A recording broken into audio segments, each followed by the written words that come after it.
Assalamualaikum warahmatullahi wabarakatuh. Halo everyone, belajar lagi bersama Jejak Belajar ID. Masih dengan materi yang sama ya, yaitu Teorema Pitagoras. Hanya saja subbabnya yang dibicarakan sekarang berbeda, yaitu penentuan jenis segitiga dan triple Pitagoras. Mungkin ada yang sudah pernah mendengar, sudah pernah mempelajari, atau mungkin sama sekali belum pernah mempelajari. Yuk mari kita sama-sama belajar bersama ya. Pasti nantinya di kemudian hari akan dipergunakan, apalagi yang ingin melanjutkan ke jenjang yang lebih tinggi tentang matematika. Oke, selanjutnya triple Pitagoras. Untuk lebih mempermudah nantinya, misal untuk menentukan panjang sisi segitiga yang diketahui dua panjang sisi yang lainnya, bisa menggunakan konsep triple Pitagoras ini ya. Jadi di sini ada 4 macam tipe triple Pitagoras. Mungkin tidak perlu menghafalkan ini, cukup dipelajari saja ya. Tipe yang pertama itu ada kelompok 3 bilangan 3, 4, 5. Tipe kedua, tipe ketiga, tipe keempat. Ini 4 macam tipe ini pokoknya ya. Kemudian jika ini ada kelompok 3 bilangan yang lain untuk tipe pertama, ini juga tidak usah dihafalkan. Misal mau menghafalkan, cukup 4 tipe ini saja yang kotakan merah. Kalau yang ini tuh misalkan ada contoh soal nih, panjang-panjang sisi segitiga atau kelompok 3 bilangan ya. Misal ada bilangan 8 dan 10, diminta untuk menentukan satu bilangan yang akan untuk triple Pitagoras. Nah di sini dengan tipe 1 ini, misal 3, 4, 5, ini yang terpanjang kan misal 10 ya. 10 di sini kelima, yaitu dari hasil 5 kali 2.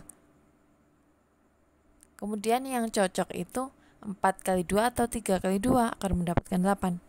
Nah benar, 4 kali 2 didapatkan 8. Berarti bilangan yang dimaksud ya tinggal 3 kali 2, yaitu didapatkan hasil 6. Tanpa menggunakan rumus triple Pitagoras, tapi cukup menggunakan konsep triple Pitagoras ini aja. Maksudnya begitu. Terus yang ketiga, ini di sini ya. Kan ada misal nih, ada bilangan 9, 12. Terus diminta menentukan, misalkan 15-nya tidak diketahui, tapi dicari tanpa menggunakan rumus. Kalian ingat misal tipe 1 ya, 3, 4, 5. Oh misal 9 dari 3 kali berapa? Ya benar sekali, 3 kali 3. Berarti 12 itu dari yang 4 atau 5-nya yang kali 3. Benar sekali, 4 kali 3 yaitu 12. Makanya bilangan terakhir tinggal 5 dikali 3. Jadi dapatkan 15. Jadi dari hasil perkalian dengan bilangan yang sama ya. Ini dari perkalian 2 kali tipe 1, ini dari tipe 1 dikalikan 3. Terus jadi kan belum tentu tipe 1 nih, tapi kebanyakan soal ya, kalau yang sebelum-sebelumnya di ujian nasional itu menggunakan tipe 1. Jadi kalau ada panjang sisinya 6, 8, mesti yang satunya yang ditanyakan yaitu jawabannya tinggal silang option yang jawabannya 10. Tipe yang kedua sekarang. Nah ini. Nah kalau yang seperti ini, misal 10, 24, itu kan kalau misalkan di sini dicoba-coba ya, 10 misal dari hasil 5 kali 2, oke 10. Apakah 24 dari 4 kali 2? Bukan. Makanya ini nggak bisa menggunakan tipe 1, tapi tipe 2.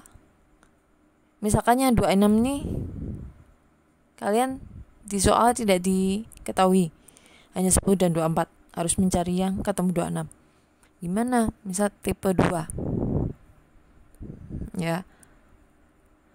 10, mungkin misal bisa, kalau 12 lebih dari 10 nggak bisa perkalian ya, berarti kan yang pilih kecil yaitu 5 kali 2 hasilnya 10. Nah 24 ini perkalian dikalikan 2 nya 13 apa 12? Benar, yang 12.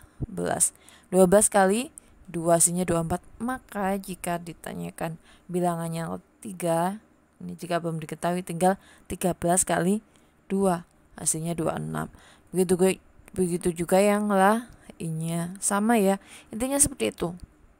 Jadi yang terpenting itu yang 3 pokok ini, tapi yang sering keluar yang tipe 1. Tidak perlu menghafalkan ini yang kotak putih, cukup yang 4 tipe ini. Nah, saya ingatkan lagi, kalau ketemu misal 68 berarti pasangannya 10, itu tidak harus hafal ini. Jadi misal dari ini, dikalikan 2 semua. Nah, ini juga jika dirasa lebih mudah menggunakan rumus teorema Pythagoras, ya menggunakan rumus teorema Pythagoras saja. Untuk yang menggunakan triple Pythagoras 5 Buddha ya silahkan. Jadi semudahnya saja ya, tidak perlu dibuat rumit. Oke. Jadi pikirannya itu yang pertama harus simple, walaupun mungkin akhirnya rumit juga, tapi setiap permasalahan pasti ada penyelesaian. Oke, next, sekarang latihan soal untuk triple Pythagoras ya. Mereka di antara kelompok 3 bilangan berikut yang merupakan triple Pythagoras. Beri tanda centang jika triple Pythagoras dan beri tanda silang jika bukan triple Pythagoras. Ada kelompok 3 bilangan seperti yang tadi ya. Nah, bisa juga misal ada soal yang sama, ini bisa kemungkinan terjadi seperti ketika di ujian nasional ya, walaupun tahun ini tidak ada ya, tapi adanya AKM. Itu bisa dilihat di video di menit sebelumnya. Itu ketiga kelompok 3 bilangan ini dinamakan triple Pythagoras jika yaitu apa? Ya, pastinya sesuai teorema ya. Jika kuadrat sisi terpanjang atau kuadrat sisi hipotenusanya sama dengan jumlah kuadrat sisi-sisi yang lain, atau dalam kata lainnya membentuk segitiga siku. Nah, kita bisa ngeceknya dengan teorema atau dengan pastinya materi ini yang udah diulas sebelumnya, triple Pythagoras.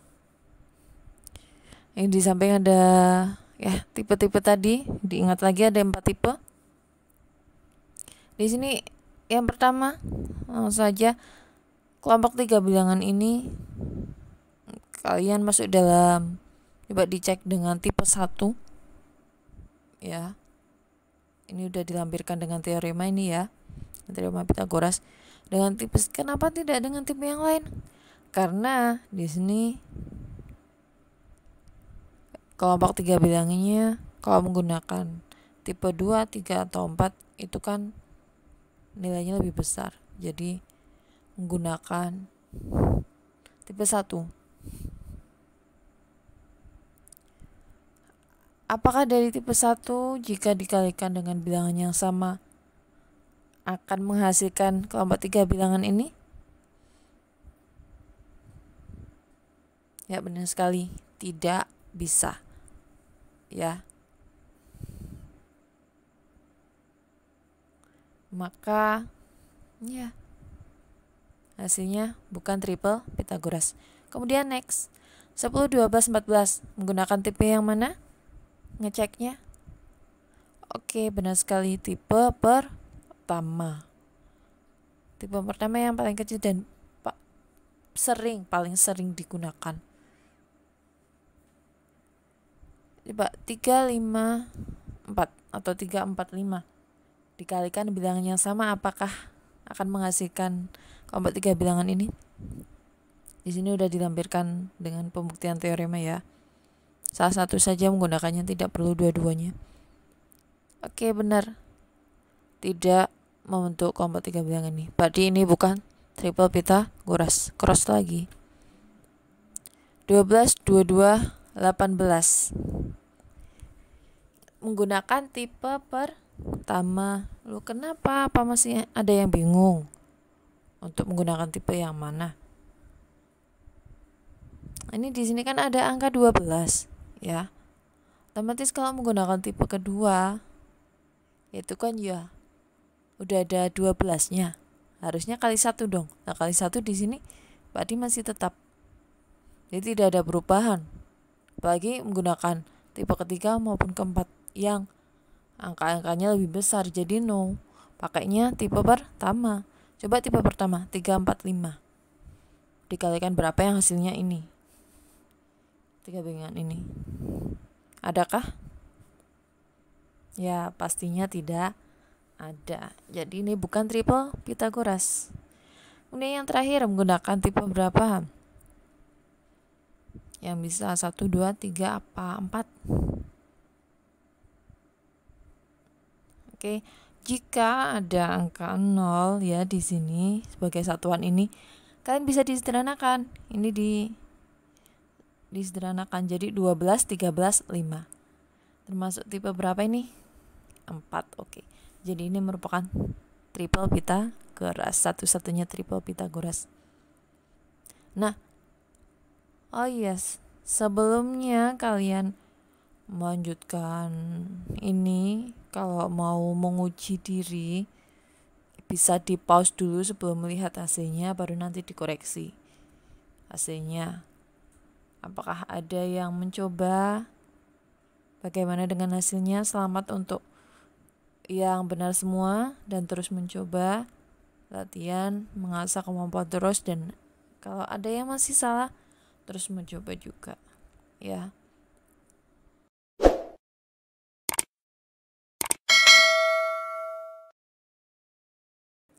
Next, latihan soal yang kedua ya. Permasalahannya yaitu jika 7, B, dan 25 adalah triple Pythagoras, maka berapakah nilai B? Jadi di sini ada kelompok 3 bilangan, di mana kelompok 3 bilangan tersebut ada triple Pythagoras.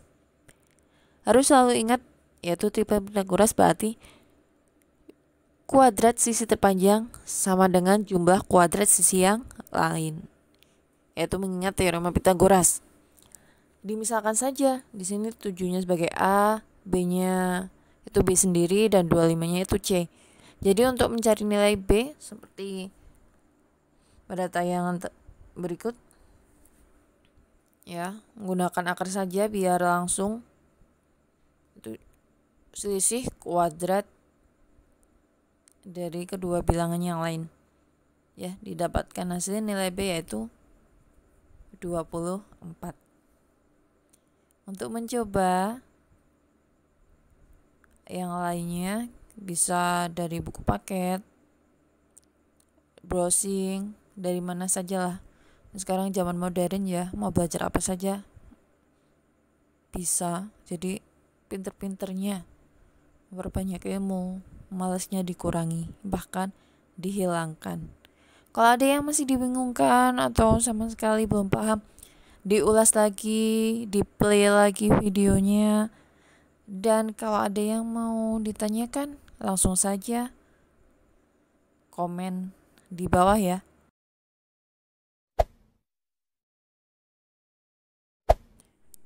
Sekian pembelajaran tentang teorema Pythagoras. Wassalamualaikum warahmatullahi wabarakatuh.